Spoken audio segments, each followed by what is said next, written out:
Com a gente, né, o nosso comentarista das terças-feiras, que extraordinariamente hoje está aqui na sexta-feira, também por conta dessa semana extraordinária que a gente está vivendo aqui, né?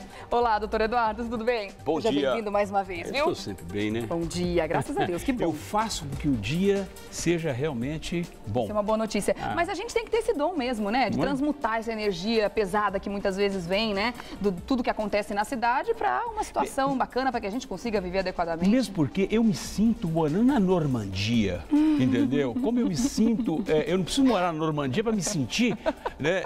Estar na Normandia necessariamente, né? Então vamos pensar que nós estamos na Normandia, nós não temos nenhum problema, imagina. Vem por aí. Vamos tentar, né? Bom, vamos lá, vamos falar dessa greve dos metroviários, porque é uma situação... São Paulo, a gente pode considerar hoje uma panela de pressão nesse sentido, principalmente quando a gente fala em transportes públicos, né? Porque quando tudo está dentro dos padrões da normalidade, que já não é muito normal, porque as pessoas sofrem muito, não estou contando nenhuma novidade aqui, muita gente vive isso no seu dia a dia, independente se está no carro, se está no ônibus, se está no metrô, se está nos trens da CPTM, realmente o sofrimento não é pouco.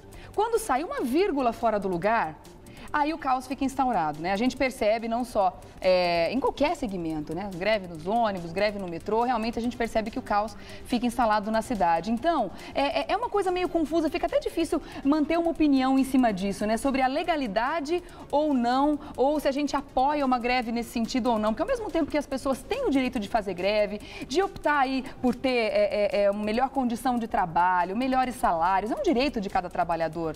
Mas o prejuízo é tão grande, né, doutor Eduardo, que fica muito complicado a gente ter uma opinião tão concreta, né? Dá vontade de ficar em cima do muro às vezes. Poxa, o trabalhador tem direito, mas o consumidor também, que é quem está pagando a conta, né? Dos dois sentidos, no dia a dia e também financeiramente falando, né? Nós somos os patrões do metrô e o negócio não funciona, é uma coisa muito estranha, né? Regiane, o problema é a Constituição, ela dá, ou seja, ela garante o direito de greve. Entretanto, existe uma ressalva que fala dos serviços essenciais, né? E, obviamente, transporte público é um serviço essencial. Segurança, saúde, transportes públicos. Se você pensa, saúde, transporte, essas coisas, ou seja, então, em matéria de transporte é um serviço essencial. É óbvio que os metroviários têm todo o direito de fazerem greve, de reivindicar aquilo que efetivamente eles se sentem prejudicados, né? Ou seja, então, apesar de que o aumento de 30% é bastante, né? Vamos combinar. Mas o que acontece é o seguinte, o problema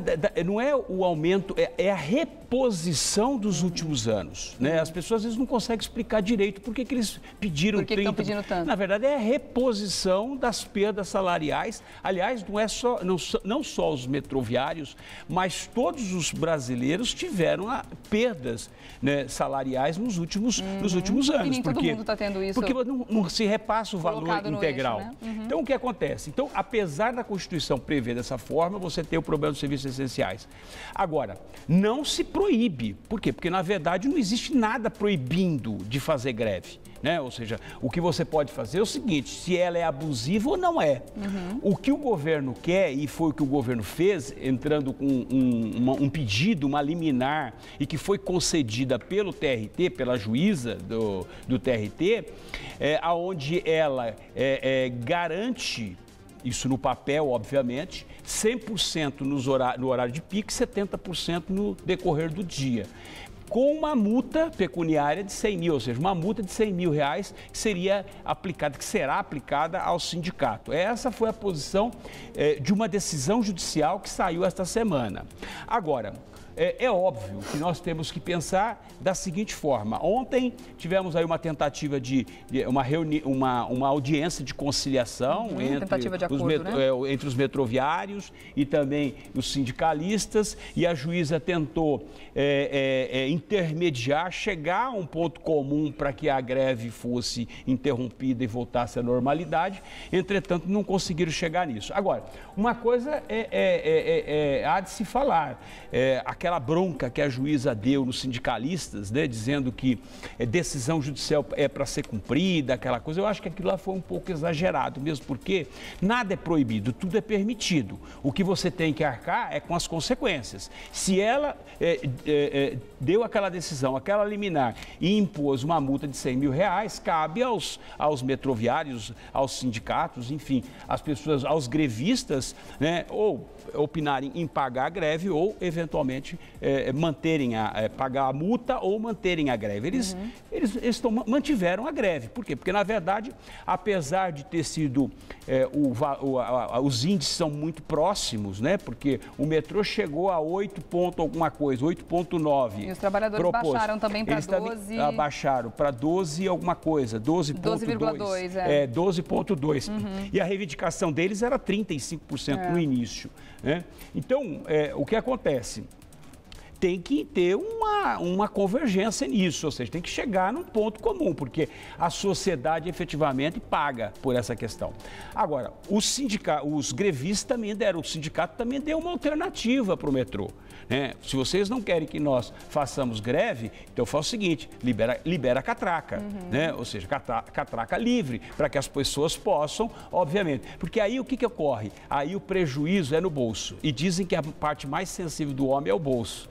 Mas aí o que o metrô fez? Imediatamente não concordou com a catraca livre. O secretário de Transportes, inclusive, deu uma entrevista hoje de manhã dizendo que ele achou até demagogia da parte do sindicato, né? Dar esse tipo de opção, né? Afinal de contas, existe todo um ônus, né? Isso foi a justificativa do secretário. Vamos comentar essa posição do governo, né? Em cima dessa greve, que eles querem, como se eles quisessem sair de bonzinhos em cima dessa história, já que são eles que estão prejudicando a população, tipo, passaram a bola para a Secretaria dos Transportes, para o governo do estado, tipo, ó, paga a conta aí, né? Eu acho que a conta tem que ser dividida, porque quem está pagando é só o consumidor, né? Eu sempre digo, Regiane, não tem gente boba nessa história toda. Não. Né? Então, esse negócio de falar assim, porque o outro é demagogo ou não é, eu acho que aí é uma questão de cada posição, cada um tem uma posição e eu acho que tem que respeitar o posicionamento das pessoas. Vamos conversar nesse momento, doutor Eduardo, com o Luiz Antônio Pacheco, ele é presidente do metrô, ele está na linha com a gente para dar alguns esclarecimentos aqui para o Revista da Cidade. Olá, Luiz, bom dia, tudo bem? Oi, Jean, bom dia, prazer falar com você, com os seus telespectadores. Prazer é todo nosso, bem-vindo, viu? Bom, antes de mais nada, eu gostaria que o senhor desse um panorama para a gente do que exatamente está funcionando na cidade. Quem ainda não saiu de casa pode contar com quais estações, com quais linhas do metrô funcionando neste momento? Bom, nesse momento o metrô está operando com as suas 5 linhas, as 4 linhas operadas pelo metrô, com o do metrô, e a linha 4 pela concessionária. Logicamente que algumas linhas do metrô não estão operando na sua capacidade plena, mas nós temos a linha 4 e a linha 5 operando na sua extensão total, e as demais linhas nós estamos operando alguns trechos. Nós estamos com 36 estações de aberto nesse momento. Fica à vontade, doutor Eduardo. Bom dia, doutor Luiz Antônio Pacheco, que é presidente do metrô. Eu só gostaria de saber, eu acho que isso é uma dúvida de todos os usuários do metrô, né, sobretudo. Qual será a postura dos executivos do metrô, ou seja, do governo, se essa greve persistir? Né? O que o metrô vai fazer? Eu quero complementar essa pergunta também, para que o senhor estenda um pouco mais a resposta. Caso essa greve continue ao longo da semana que vem, que a gente vai ter uma demanda muito maior, os turistas estão chegando na cidade. Caso essa greve permaneça até a abertura da Copa do Mundo, o que vai acontecer na cidade? O que vai ser feito? Bom, primeiro é o seguinte, a greve, a partir desse momento, nós estamos em dissídio coletivo, nós pedimos o julgamento da abusividade da greve, ou seja, a ilegalidade da greve. E a partir do julgamento do dissídio, nada mais a fazer. Agora é esperar a decisão judicial. A partir da decisão judicial, a decisão tem que ser cumprida. Se os funcionários que estão, os grevistas, não retornarem ao trabalho, é uma situação de responsabilidade pessoal de cada um deles, do sindicato e da responsabilidade pessoal de cada um deles. Eu não posso fazer nada com relação à atitude pessoal de cada um. O metrô está funcionando, a partir do momento que você não tiver aí mais a interferência dos funcionários, dos grevistas na operação, você consegue ampliar essa operação, o metrô vai tocar a sua operação na semana que vem, na íntegra, e vamos tentar cumprir todos os nossos compromissos com a cidade. Esperamos que após o julgamento da greve e do dissídio, os funcionários tenham a responsabilidade e retornem ao trabalho. Só mais um questionamento do doutor Luiz Antônio Pacheco. Mas o Ministério Público, ele pediu, ele na verdade restringiu que a greve seja declarada simplesmente abusiva, né? Ou seja, e depois aguardar uma posição da Justiça. Nós temos 4,5 milhões de pessoas sem transporte. O senhor disse que tá funcionando, mas não está funcionando, não tem nem 50%, né, funcionando. Então, eu queria saber o seguinte, independentemente da decisão da Justiça, porque eu acho que a decisão da Justiça, ela pode ou não ser cumprida, aí depende muito de quem acolhe, acata ou não. Qual será o plano B do metrô? É isso que eu quero saber e que eu acho que todo telespectador também quer saber. Mas é o que eu disse, Eduardo, você tem, a partir do momento que a greve está deflagrada e você está em processo de dissídio, julgado o dissídio, cabe aos funcionários retornarem ao trabalho. Na eventualidade dos funcionários não retornar ao trabalho, eu não terei esses funcionários para operar o metrô na plenitude da capacidade. Nós vamos ter que continuar operando o metrô da forma que nós estamos operando esse. Hoje, não acreditamos, pelo histórico do metrô, tem 46 anos e pelo histórico de outros movimentos que nós tivemos no passado, que essa situação vai perdurar após o julgamento do dissídio e da greve. Agora, eu não posso me antecipar o cenário. Se perguntar o que acontecerá na semana que vem, se os grevistas continuarem em greve, nós vamos fazer todo o esforço como nós estamos fazendo para continuar operando o metrô como nós estamos operando hoje. Você disse, mas não está na plenitude. Mas a partir do momento que nós não tivermos a interferência dos grevistas na operação, ou seja, buscando prejudicar a operação, né, porque a partir da ilegalidade da greve ou do julgamento do dissídio, o metrô tem a possibilidade de outros mecanismos de afastar esses profissionais e proibir, inclusive, a entrada deles na companhia, de tal maneira que eles não prejudiquem as ações. Hoje, em função de lei de greve, já que a greve não está declarada ilegal, é mais difícil a nossa ação. Existe a possibilidade das manifestações no Estado Democrático de Direito. Agora, é uma situação para a semana que vem que nós preferimos não acreditar que isso vai acontecer. Agora, se acontecer, o metrô vai estar presente como estamos hoje e vamos tentar ampliar a nossa operação. Eu não tenho nada mais a fazer nesse momento do que preparar a companhia para a situação de emergência na semana que vem. Luiz Antônio, a catraca livre não é uma opção para esse momento. O metrô não vai arcar com esse ônus. A catraca livre é uma bobagem que o sindicato fala. Primeiro que o sindicato ele não tem o poder de decidir, como disseram ontem, de abrir mão de salário para que compense o prejuízo, a perda da arrecadação do metrô. Eles não podem falar. A decisão de renúncia de salário é a decisão individual dos funcionários, de cada um dos cidadãos. Do ponto de vista do metrô, segundo, existe uma inconsistência nisso. No momento que o metrô não consegue cumprir e atender as demandas totais dos trabalhadores, porque nós temos questão de receita, se eu perco receita, se a companhia perde receita, mais distante ela fica da possibilidade de atender. Terceiro, isso aqui é uma companhia pública, eu não tenho a diretoria, não tenho o poder, a capacidade, a prerrogativa de renunciar à receita. Eu vou ser amanhã acusado criminalmente. Amanhã qualquer pessoa, o Ministério Público, pode me demandar uma responsabilidade em função de ter aberto mão de uma receita que não é minha. Então não é tão simples, é um discurso, né, simplista, mas que não se aplica, não dá para se fazer isso, não é dessa maneira. Realmente é uma situação bem delicada, bem complicada, porque você está olhando por um lado, pelo lado do prejuízo, o lado do ônus que o metrô teria, mas cada vez que a gente ouve as histórias individuais das pessoas, quem realmente está levando um prejuízo maior nessa história toda, que é a população, realmente a coisa fica bem complicada, muda de figura e a gente percebe a necessidade de uma urgência na solução desse problema, seja essa solução qual for, né? E seja quem pague o custo, mas menos a população. A gente ouve história de pessoas que estão há um ano esperando uma consulta, por exemplo, no sistema público de saúde, vai perder essa consulta, tendo um problema grave de saúde, porque não vai conseguir chegar por conta do problema todo que essa greve gerou. A gente ouve pessoas que estão perdendo entrevistas de emprego, enfim, situações realmente importantes, situações pessoais, que isso vai gerar uma séria consequência na vida dela. Quer dizer, esse tipo de conta o metrô também não vai pagar. Então, a gente realmente faz votos, Luiz Antônio, de que essa situação se resolva o quanto antes, né, doutor Eduardo? Eu espero que sim, né? Desculpa. Pode completar, Luiz. Não, Regiane, olha, eu volto a dizer, nós estamos aqui trabalhando, nós temos hoje mais de 1.000 pessoas de áreas administrativas, outras áreas não operacionais trabalhando para manter a companhia funcionando, essa linha funcionando. Um esforço muito grande. Eu estou desde as 4 horas da manhã aqui no Centro de Controle Operacional, como secretário, toda a diretoria do metrô envolvida, todos os recursos que nós podemos mobilizar para poder manter a companhia funcionando, nós estamos mobilizando. Eu não posso, eu não tenho forma de obrigar os demais funcionários a participar da ação do metrô. Então, o esforço está sendo feito, nós sabemos, reconhecemos a dificuldade que se traz para todo o povo da cidade de São Paulo essa situação, e nós estamos tentando minimizar. Eu não posso fazer nada mais nesse momento do que isso. Com relação à catraca livre, volto a insistir. Essa não é uma prerrogativa, eu sou presidente de uma companhia.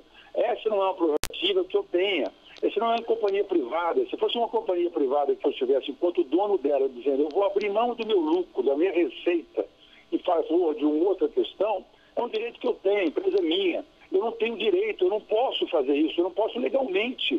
A empresa não é minha, eu não posso chegar e falar assim, eu vou abrir mão da catraca. E nem o governador tem esse poder de fazer. Tá certo? Você não é responsabilizado pela lei de responsabilidade civil, fiscal. Presidente, civil também. Presidente, eu não tenho essa prerrogativa, você precisa entender que essa não é uma alternativa viável, porque o dinheiro não pertence a uma empresa, não pertence aos diretores do metrô.